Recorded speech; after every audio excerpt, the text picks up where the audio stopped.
Huzurabad MLA పాడి కౌశిక్ రెడ్డి మీడియాతో మాట్లాడుతున్నారు. ఇప్పుడు లైవ్ చూద్దాం.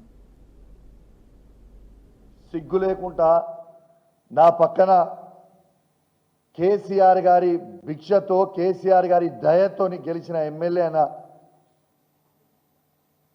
డాక్టర్ సంజయ్ జగిత్యాల ఎమ్మెల్యే గారు నా పక్కన కూర్చొని ఉన్నారు. నాతో ఏమంటాడు పక్కన కూర్చొని అంటే, ఏగా రైతులకు అన్ని గవన్నీ ఎందుకు అడుగుతున్నావు, ఇక మీ బీఆర్ఎస్ పార్టీ సంగతి నేను చెప్తా ఇప్పుడు అని మైక్ తీసుకుంటుండు. ఎస్, నేను ఆయనకు మైక్ ఇచ్చినప్పుడు బాజాప్తు వ్యతిరేకించిన. అసలు ఈయన ఏ పార్టీలో గెలిచిండు, ఏ పార్టీ తరఫున మాట్లాడుతుండు అని నేను అడిగితే, నేను కాంగ్రెస్ పార్టీనే అని చెప్తుండు. నేను ఇవాళ స్పీకర్ గారిని వేదిక మీద నుంచి కోరుతా ఉన్నాను, బహిరంగంగా బీఆర్ఎస్ పార్టీ బీఫామ్ మీద గెలిచి ఇవాళ నేను కాంగ్రెస్ పార్టీలో జాయిన్ అయినా, నేను కాంగ్రెస్ పార్టీ శాసనసభ్యునని సంజయ్ గారు చెప్పారు. వెంటనే సంజయ్ని మీరు డిస్క్వాలిఫై చేయాల్సిన బాధ్యత స్పీకర్ గారి మీద ఉన్నది అని చెప్పి ఈ సందర్భంగా తెలియజేస్తా ఉన్నాను. మీరేదో సంజయ్ గారు మీరేదో తమాషాలు చేస్తామంటే ఇక్కడ చూసుకుంటూ ఊరుకునేటోడు ఎవడు లేడు. ఖచ్చితంగా బీఆర్ఎస్ పార్టీ బీఫామ్ మీద గెలిచిన వాళ్ళని అడుగున అడ్డుకుంటాం, అడుగున ప్రశ్నిస్తాం.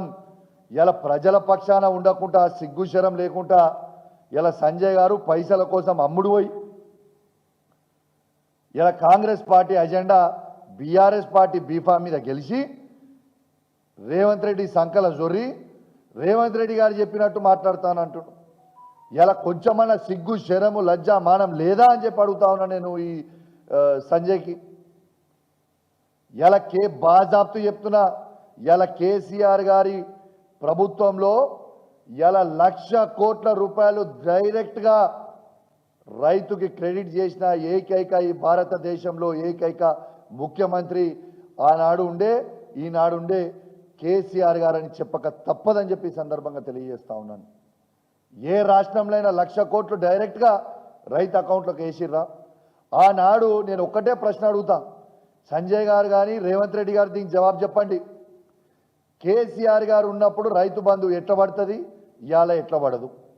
కేసీఆర్ గారు ఉన్నప్పుడు 24 గంటల ఫ్రీ కరెంట్ ఎట్లా వస్తుంది, ఇవాళ ఎట్లా రాదు? కేసీఆర్ గారు ఉన్నప్పుడు దినవారం తిరగక ముందే దురదృష్టవశాత్తు ఎవరైనా రైతు చనిపోతే రైతు బీమా ఆనాడు ఎట్లా పడుతుంది, ఈనాడు ఎట్లా పడదు? ఇవాళ నెలకి టంచనగా ఆనాడు కేసీఆర్ గారు ఉన్నప్పుడు టంచనగా పెన్షన్ టైం మీద ఎట్లా పడుతుంది, ఇవాళ ఎట్లా పడదు? ఆనాడు కేసీఆర్ గారు ఉన్నప్పుడు టైం మీద కళ్యాణ లక్ష్మి ఎట్లా వస్తుంది, ఇవాళ ఎట్లా రాదు? ఇవాళ కేసీఆర్ గారు ఉన్నప్పుడు ఇలా కేసీఆర్ కిట్లు ఎట్లు ఇస్తారు, ఇవాళ ఎట్లు ఇయ్యరు? ఆనాడు కేసీఆర్ గారు ఉన్నప్పుడు న్యూట్రిషన్ కిట్లు ఎట్లు ఇచ్చిర్రు, ఇవాళ ఎట్లు ఇయ్యరు? కేసీఆర్ గారు ఉన్నప్పుడు కంటి వెలుగు ఎట్లా నడిచింది, ఇవాళ ఎట్లా బంద్ అవుతాయి? ఇవన్నీ మేము అడుగుతుంటే దివిట్లకి సమాధానం చెప్పలేక మా మీద దాడులు చేస్తాం, మా మీద కేసులు పెడతాం, మిమ్మల్ని బెదిరిస్తాం అంటే ఇక్కడ భయపడేటోడు ఎవ్వడు లేడు అని చెప్పి కూడా ఈ సందర్భంగా రేవంత్ రెడ్డి గారు చెప్తా ఉన్నాను. బిడ్డ రేవంత్ రెడ్డి గుర్తుపెట్టుకో, నీ మెడలు వంచి నువ్వు ఏవైతే 6 గ్యారెంటీలు ప్రజలకు ఇస్తా అని చెప్పినవో ఆ 6 గ్యారెంటీలు నువ్వు ఇచ్చే వరకు నేను ప్రశ్నిస్తూనే ఉంటాం. నీ 420 హామీలు నువ్వు ఏవైతే ప్రజలకు ఇస్తామని హామీ ఇచ్చినవో అవి ఇచ్చే వరకు నిన్ను ప్రశ్నిస్తూనే ఉంటాము అని చెప్పి సందర్భంగా తెలియజేస్తా ఉన్నాను. ఇలా నువ్వు కేసులు పెట్టి ఈ పోలీసు వాళ్ళని వందలాది మందిలను పెట్టి మమ్మల్ని బెదిరిస్తే ఇలా భయపడేటోడు ఎవ్వరు లేడు. ఇలా నేను ఒక్కటే అడుగుతా ఉన్నాను, ఇవాళ నేను ఆ రివ్యూ మీటింగ్కి బాజాప్తు నేను ఒక శాసనసభ్యునిగా ఇలా బాజాప్తు ఒక శాసనసభ్యునిగా ఇన్విటేషన్ ఇస్తే ఆ మీటింగ్లకు పోయినా. ఇవాళ మంత్రుల ముంగటనే గొర్ర 100 మంది పోలీసులు నేను ప్రశ్నలు అడుగుతున్నందుకు రైతుల పక్షాన నిలబడుతున్నందుకు నన్ను గుంజుకొని పోతుంటే మీరు ఎందుకు ప్రశ్నిస్తలేరు? ఇది చేయడం మీరు తప్పు అని మంత్రులు ఎందుకు ఆపుతలేరు అని నేను అడుగుతా ఉన్నాను. బరాబర్ మేము అడుగుతాం, అడిగితే జవాబు చెప్పుర్రి. మీకు చాదన కాకపోతే మాకు చాదన అవుతలేదు, మేము తప్పు చేసినామని చెప్పుర్రి. అది ఎప్పుడు మాత్రం చాదన అవుతలేదు, దానికి జవాబు చెప్పరు. వాళ్ళని గుంజుకొని పోయి పోలీస్ స్టేషన్లలో పెడతామంటారు, కేసులు పెడతామంటారు, లేకుంటే దాడులు చేస్తామంటారు.